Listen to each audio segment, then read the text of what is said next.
Hello and welcome to the Grade Cricketer on 7, brought to you by Optus 5G. Ian Higgins here with Sam Perry. Pez, welcome. Thank you. Thanks for having me. Obviously the poor man's front bar, straight off the bat. Of course. Yeah, should we go for a lap? Let's go for a lap. Let's go for a lap. Here we go. How good.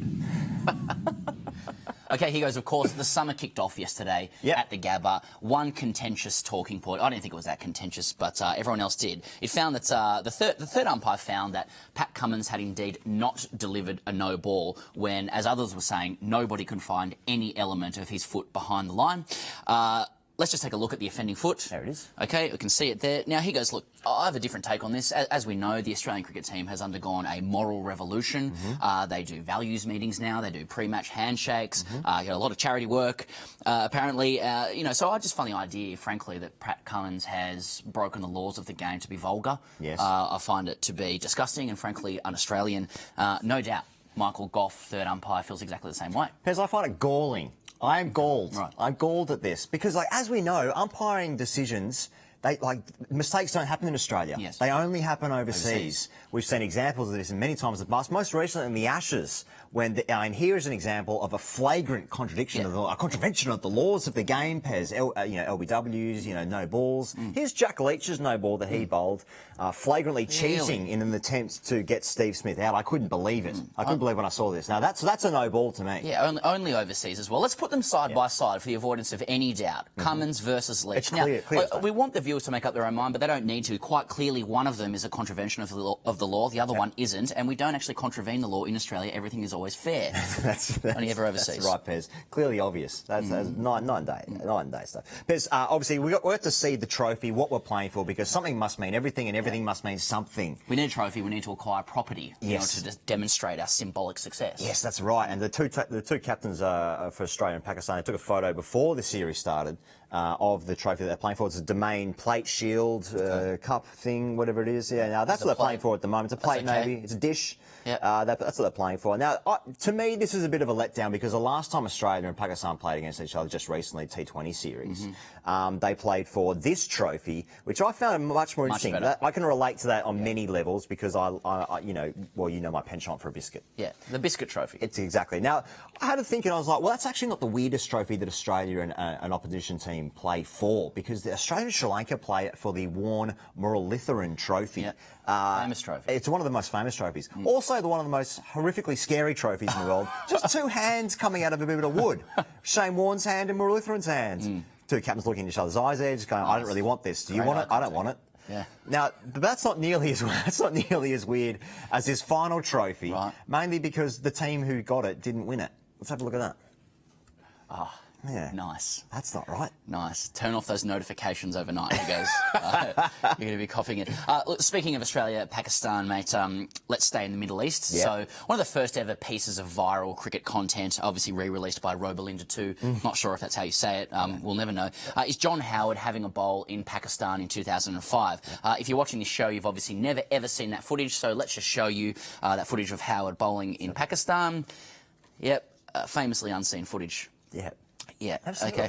Look, it might surprise viewers, he goes, that a former politician is attempting to revise history. But I understand Howard is trying to contest the narrative of this story now, 20 years on. We're nearly 20 years on, sort of 15 or so years on, which saw him perform possibly the most embarrassing cricket act in the history of man. You've got the details on this, mate? Yeah, that's right, Pez. Now, speaking at the time, John Howard said they had a ball that was basically the inside of a tennis ball with some white tape around it. Everything perfectly normal so far.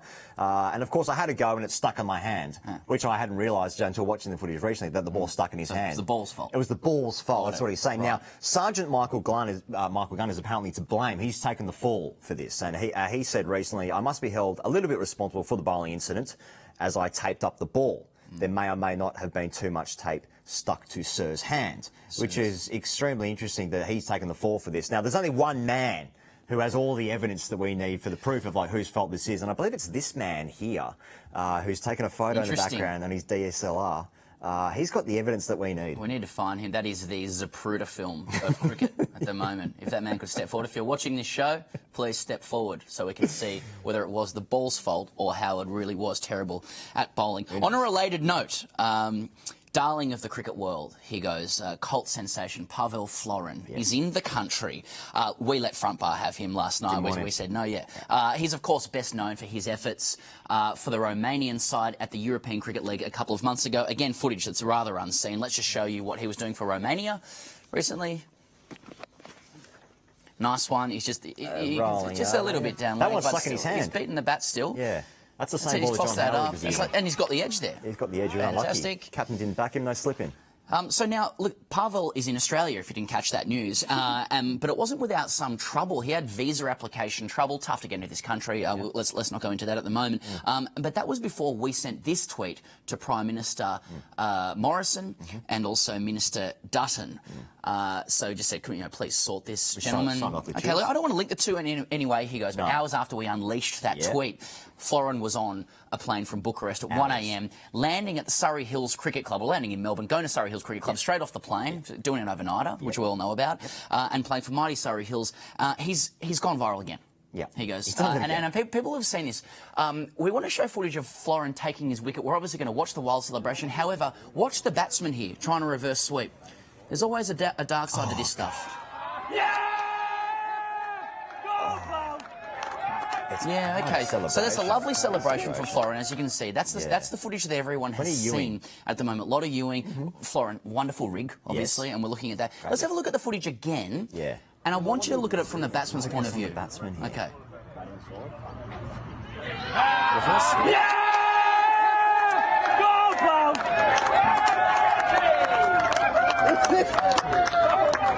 Mobile on home, rolling out in selected areas. Pez, after the break, we asked the fans of the Gabba to impersonate Steve Smith, as well as update you from some club news around the world. But first, we asked the players what they thought about England's World Cup win.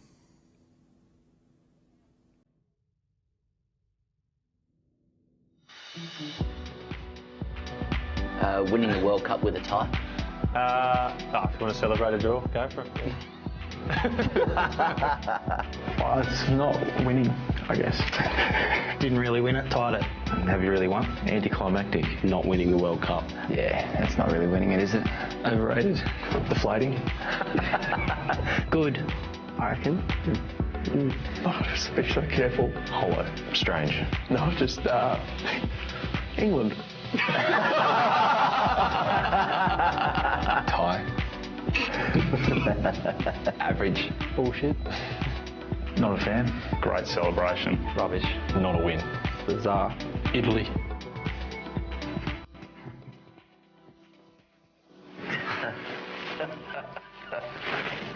He was in Italy. Italy.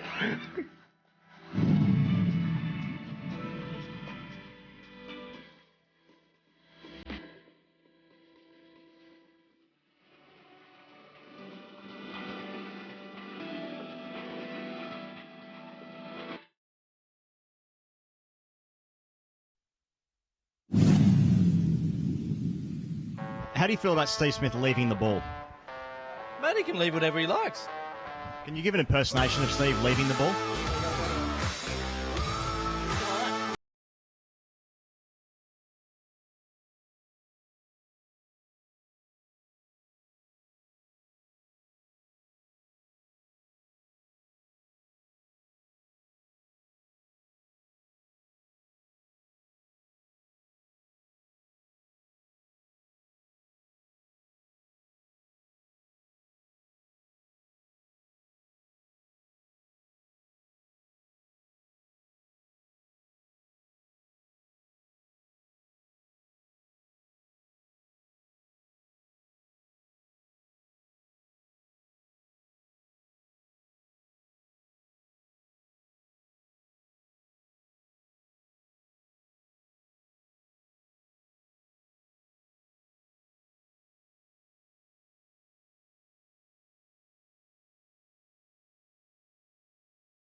Welcome back to the Grade Cricketer on 7. Thanks to Optus 5G. We're blaming the sun in the sky. Is a genuine excuse for dropping a catch. Pez, time for some news around the world. You ready? Yeah, ready. All right, first news story of the week. Pez, a fines meeting has gone horrifically out of control for one man at his local cricket club after his credit card was declined due to insufficient funds. Andrew Prince had one of the worst days in the field in living memory as his side were on the receiving end of a brutal hiding to nothing at Falklands Oval on Saturday. Noticeably not sweating at the commencement of the court session, Mr Prince would soon be in pools of sweat as the long list of accusations were laid before him by hungry teammates eager to get his grievances off their chest and out in the open. Aside from dropping 3 sodas, Pez, in one over and playing a horrendous shot to be dismissed for naught, he was also late without apology, failed to do covers, score or umpire. He was also guilty by association for another alleged crime earlier in that day, namely saying nice shot to an opposition batsman. Upon attempting to pay his uncapped $33.50 in fines via his mum's Amex, his card was declined, having recently taken an unprecedented break from his job that didn't exist. Subsequently, Mr Prince has been cancelled. I don't know what the etymology of soda is. I'm not sure. If anyone can tell us what that actually means, that'd be fine. OK, look, just a bit of a warning here. Some of the audience may find this vision disturbing. Here goes. Viewers of domestic cricket found themselves deeply triggered earlier this week after a Daniel Sams bomb, aka a 6, not an actual bomb, left at least 5 Victorian cricketers searching for the ball in a vacant MCG grandstand. It seems reminiscent of any dispiriting Saturday afternoon at club level where a glistening sun shines overhead, inviting thoughts of the sand between your toes, the scent of the salty ocean and the promise of a cold beer alongside select friends, only for you to be jolted from your daydream as some enormous man launches yet another ball into scrubby bushland, forcing you to perform a search and rescue you're desperately unqualified for, in full view of 32 or so onlookers, each of whom are telling you, nah mate, it landed over there, go left, oh wait, no, you've gone too far, go right, while your teammates lie on the ground, prone on the ground I should say, hoping to God you'll never find that ball that cricket will thus end possibly forever. In spite of that, 5 players were on hand to track it down before Australian captain Aaron Finch found the offending missile. He goes, it would be remiss of me to comment on a rival broadcaster's coverage of the incident. Suffice to say, we can only assume the remaining 6 Victorian players were lying prone on the ground as that happened. Interesting stuff, Pez. Pez, a T10 game in Abu Dhabi has been abandoned due to a printer not being available at the ground to print out the updated Duckworth-Lewis scores. The main takeaway, obviously, from this story is that there are now T10 games. Short and sharp, got it. OK, he goes, a 50-year-old man has today filed court proceedings against the entire internet, citing his disgust with this summer's key question, is Steve Smith the best since Bradman? Claiming that Greg Chappell was indisputably better than Smith, and so was Ponting, Waugh and Border and so on, the Suburban accountant named Chappell's knocks against the West Indies and his style and his fashion and the lax public behaviour laws at the time, each as reasons for Chappell's superiority. The internet, he goes, is expected to counter by arguing that indeed everyone's first hero remains their favourite forever, but that ultimately comparing players across eras is a futile, unsatisfying pursuit and is often contrived in the event of a news vacuum because nothing else is really happening. We'll follow that one closely. Interesting. Pez, you're watching The Great Cricket on 7 here, brought to you by Optus 5G mobile and home, rolling out in selected areas. Pez, after the break, we're going to enter the Village Antiques Roadshow, where we look at some historic kit that I brought in specifically. I want to talk about it later. We also, but first, we asked people at the Gabba, is Steve Smith the greatest since Bradman? Is Steve Smith really the best since Bradman? 100%. I think so. Okay, it's a pretty straight up answer. Yes. Yeah, the best I've seen. Yeah, 3 from 3. Do you ever see Bradman? No, unfortunately not. He's probably the best since before Bradman, I'd say. Yeah. He's got Victor Trumper covered. Yes, W.G. Grace couldn't toss a coin, but Steve Waugh, yeah, he's okay at Bunnings too. Yeah, we got him. I don't know what that means. Comfortably the best since Bradman. Horrible technique. Looks like me out in the middle, but obviously makes runs. Yeah, no, I believe it, yeah. Anyone else got an opposing view here? Smith, best since Bradman? Everyone believes he's the best. Kohli. I still rate Kohli. It's definitely Nathan Lyon's GOAT, so we just want to make sure that we're all aware Nathan Lyon is the GOAT of cricket. Gentlemen, we're just asking today, is Steve Smith really the best since Bradman? And your view, you guys, with respect, look like you've seen a fair few players in your time? No. Who is? Ricky Ponting. Hard to go past Ponting. I can't compare because I think it's a different time and place. Steve Smith, is he the best since Bradman? Second best, bro. To Bradman. Second best to Bradman? Yeah. Steve Smith, best since Bradman? Possibly. Well, I'm English, so why would you ask me? I wasn't aware of your nationality when I came up to. He's all right, but I reckon the other guy's better. He could be better, you know. He has no idea. The other guy, I like that.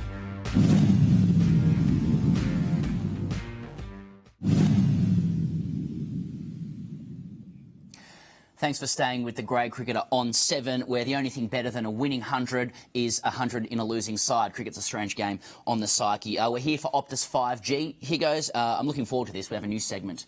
It's called Village Antiques Roadshow. Roll the opener.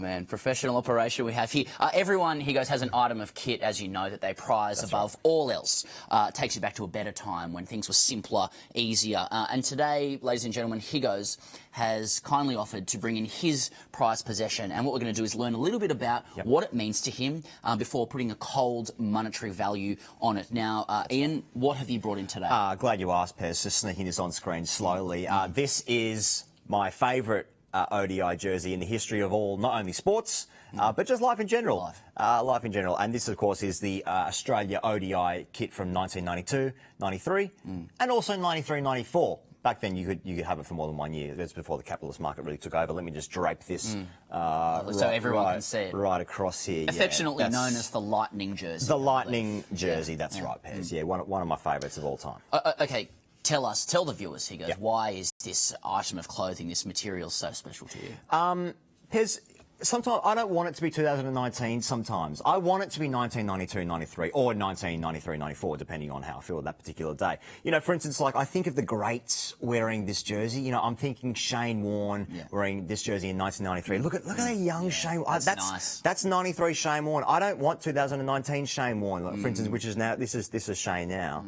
I know which one I'd choose. Yeah. Likewise. Yeah, exactly. So I mean, I think of Alan Border, you know, in a yellow helmet. That's a great thing about this jersey as well. Look at that yellow lid. The lid doesn't make any sense. There's no protection being caused there, but the moustache is out, and you can, it's out in the breeze. And I like that about Alan Border. You know, it's out there. I see you're starting to get a little bit exasperated. I'm a little bit exacerbated. Can you just tell us quickly? I mean, where do you like to wear this Guernsey? Is it something that you still wear? Do you frame it? Do you wear it in strange places? What are we looking at? Obviously, I have to take it out of the frame. But I'm still wearing it in backyards. I don't have a backyard. I just go to people's backyards wearing the jersey. I go to Bunnings, that kind of stuff. You know, I'm just around in it. You'll see me around. It's a conversation starter. It's a conversation piece. What sort of conversations do you have with it? Please get out of my backyard, mostly. That kind of stuff.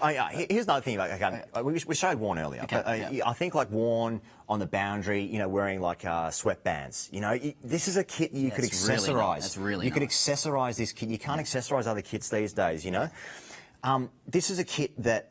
I mean, back in the day, this was the kit for every country, just with different colours, you know, and people really were excited by that. There's a photo here. Look at these three young upstarts. That could be 2019. You know, fashion is cyclical, as we know. It's come full circle. But, like, this was a jersey that if you played against someone, you could swap jerseys. Yeah, I've got a photo here of like Australia after South Africa, playing against South Africa, swapping jerseys. That never happens now. Is there anything more acquisitive, he goes, than literally winning the series and then taking the jersey of your opposition and donning it and saying, I've now got this jersey too? I can see why it's a better jersey. Yes. You're giving a very thorough answer here. Any other memories, any other comments you'd like to make about this jersey? Completely alpha. I'm still thinking about the greats that I grew up with, that we grew up with. You know, I think like a young Glenn McGrath, you know, back in the day where it looked like he'd be blown over in a stiff breeze. Look at his side fringe. He invented the side fringe, I think, in a lot of ways, Glenn McGrath. Probably didn't actually, but, you know, he might have done. And he did it all in this jersey. All this happened in this jersey, 1992, 93, or 1993, 94. Very nice. Okay, he goes, I've done a little bit of research on this. You might be surprised. I found this jersey on eBay for $25. So I'm willing to offer you $25. It was from an account called Robelinda3. And I just want to know, will you accept that for $25? Plus postage. Nice. Yeah. Okay. Yeah, plus postage. That's good. All right, that's the Village Antiques Roadshow. Let's move on to Ask TGC. We'll stop giving our own views on things. We'll take your questions. Your questions. We've got 3 today. The first one comes from Wilson Smith. He goes, you want to deliver. Wilson Smith writes in, he says, have you guys ever seen a best ever bowling display than Deepak Chahar's 6 for 7 against Bangladesh? Obviously, as a failed junior cricketer, I can say his first 5 wickets were absolute trash. But to be fair, the hat-trick ball was legitimately perfect. A lot going on here. A lot going on, and we don't have footage of this because obviously it doesn't involve Australia, but nevertheless, it's a very Australian question, because only in Australia could you view figures of 6 for 7 at international level and somehow spin that negatively. Yep. Say, oh, it's a 6 for 7, but it's not the right 6 for 7. I'll give you the hat-trick ball, that's fine. But 6 for 7, it's not good enough. That only happens in Australia, and there's no cultural problem with that at all. Yeah, no, it's normal stuff. Yeah, the hat-trick ball was okay, and I'm okay with that. But the rest of it, rubbish. Good question, Wilson. I appreciate it. Thank you, He's Wilson. right. Pablo Virilidat writes in, and he says, did anyone else watching Phoebe Litchfield's innings recently realise that they were never as good as a 16-year-old girl? I believe we have some footage of Phoebe's innings. Phoebe obviously being a 16-year-old wunderkind playing for the Sydney Thunder. She's been picked up by the New South Wales side there as well, and she was in a great partnership with Alex Blackwell to defeat the Brisbane Heat the other day. I think they put on a lot of runs in a short period of time. Here she is, just absolutely walloping the ball at age 16, and it's kind of triggered a few blokes really who want to start sort of comparing where she'd actually play, whatever. I'm telling you, she'd be better than anyone. Skill set's amazing here. Like hitting 360, the power on display there. It sort of came to prominence of like there was a net going around. It was sort of like Australian cricket's answer to Virat Kohli's net, which people are still getting over in a lot of ways. Me more so than most. But like she was just crunching them. Absolutely, the skill set on display there is incredible. So I don't know. We didn't answer the question there. Nor do I care to. Peter Boren says, is being such a cricket nuffy that you check all live scores constantly every day from around the world a bit strange? Asking for a friend. Very interesting question and concerning question for me, he goes. So for context, Peter Boren's actually a former captain of the Netherlands. He's just obviously left the game, and what he's finding is that he's starting to check scores. Now, a lot of people have compared club cricket to a prison, rightly or wrongly, and we know that there's a problem with, reoffending. And this is the gateway to reoffending. My cricket is a gateway to reoffending. He's looking at scores, and he's going to find himself on a field shortly. Yeah. Nelly's just stopped playing. I think he's going to learn the real hardships of cricket. Every Monday morning, checking the cricket scores of every capacity. Peter's in for a real long haul here. Am I going to get him through it? No. I'm worried about him. I'm worried about it too. That's the Great Cricketer on 7, brought to you by Optus 5G.